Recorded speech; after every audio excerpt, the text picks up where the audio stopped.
Isang magandang araw sa inyo mga kabotsyog charap. At dito nga po ay may orders. Yung pala po ay si Senator Bato de la Rosa po ang makakatikim na sinaing na tulingan at sinampalukang kambing. At may mensahe po si Senator Bato de la Rosa kay Kuya Empoy's Journey. Para sa ating kaibigan na si Empoy Journey, maraming salamat sa morcon, sa kambing, at saka sa ano isa? Tulingan. Kasarap. Ang sarap. Lalo-lalo na yung pinaka-paborito kong kambing na sinampalukang kambing. Kasarap. Kaya marami pang kwento. Malayo pang abutan nito. I-preserve ko ito para palagi kong kakainin every morning, every meal. Salamat po salamat po thank you po napakasarap ng luto mo. At paano nga ba niluto ni Kuya Empoy ang sinaing na tulingan at saka sinampalukang kambing? Papakita ko po sa inyo mga kabotsyog charap. At heto na po ang 2 kilong kambing na binili sa Padre Garcia. Sisimulan na hong lutuin.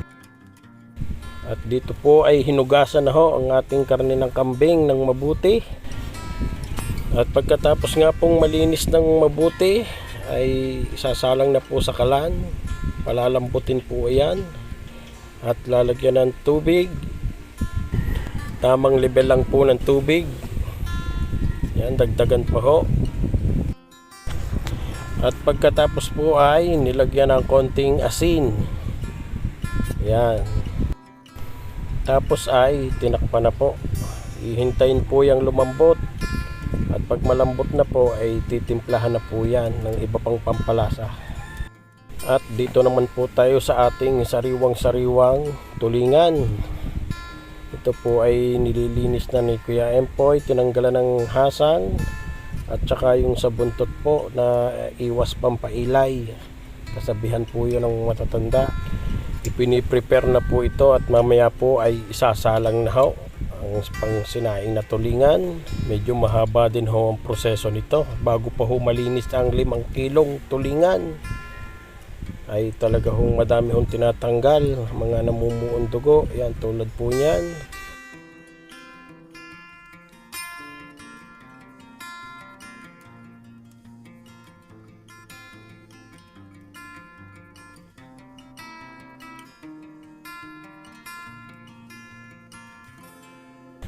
At okay na po ang ating tulingan, nalinis na po lahat. Pagkatapos po ay nag-prepare na po si Kuya Empoy ng dahon ng saging. Yan po ang gagamiting pambilot sa tulingan. Nihahanda na po niya para po dire-diretso na maya-maya. Tsaka yung kalamyas po na tuyo ay hinuhugasan na rin po para siguradong malinis.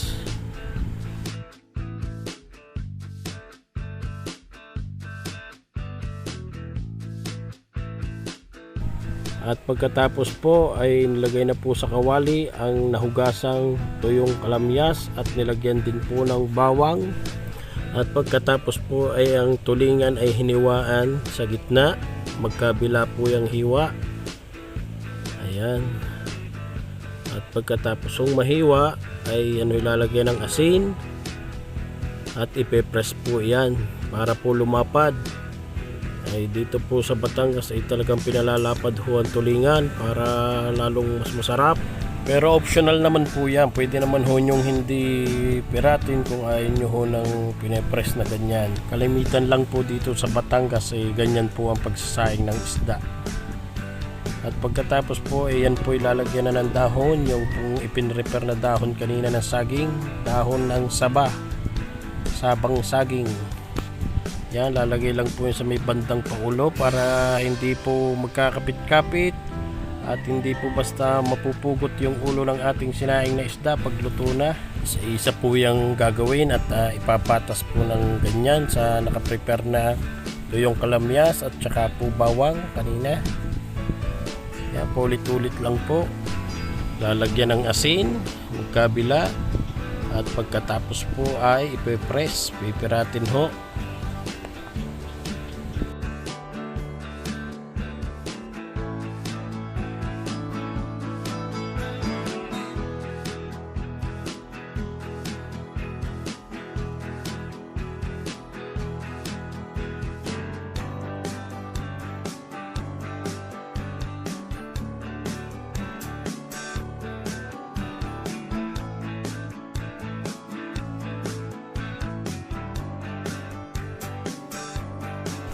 At pagkatapos nga po ng kalahating oras ay tapos na at nalagyan na ng dahon ng saging ang ating tulingan. Sinalang na po yan sa kawali at nilagyan ng tubig. Pagkatapos ay nilagyan naman po ng asukal na pula. Pwede rin ho kayong magdagdag ng taba ng baboy, optional po yon. At kung hindi naman ho kayo nakain ng baboy, pwede naman hong wala. At dito nga po ay bibisitahin yung ating pinalalambot na kambing. Kung malambot na at mukhang matigas pa ho, tatakpon po uli hanggang sa lumambot. At makalipas po ulit ang kalahating oras ay malambot na po ang kambing. Pwede na po itong lagyan ng gabi. Pampalapot din po yung gabi at pampalinamnam. At pagkatapos po lalagyan po ng tamarind powder. Yan, para pampaasim. Tama-tama po ang ating sinampalukang kambing na ito para ho sa tag-ulan. Ito masarap lutuin. At dinagdagan din po ng konting asin at haluin po ng maayos. Hihintayin lamang pong lumambot ang gabi at pagka lumambot na po pwede na pong magdagdag ng iba pang sangkap po dyan. Tatakpan po ulit para mabilis lumambot ang ating gabi. At makalipas nga po ang ilang minuto ay mukhang malambot na po ang gabi. Ayan, malambot na nga. Pwede na ho maglagay ng siling sigang tsaka sibuyas.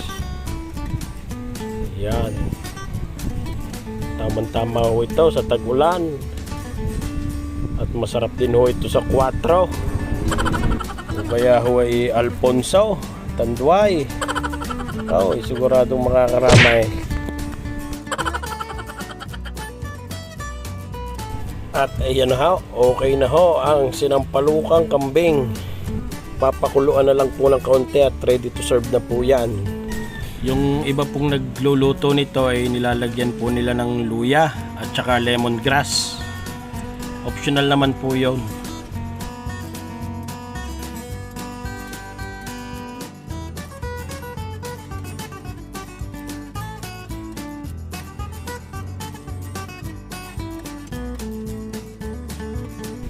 At balik po tayo sa ating sinaing na tulingan. Okay na rin po ang ating sinaing na tulingan.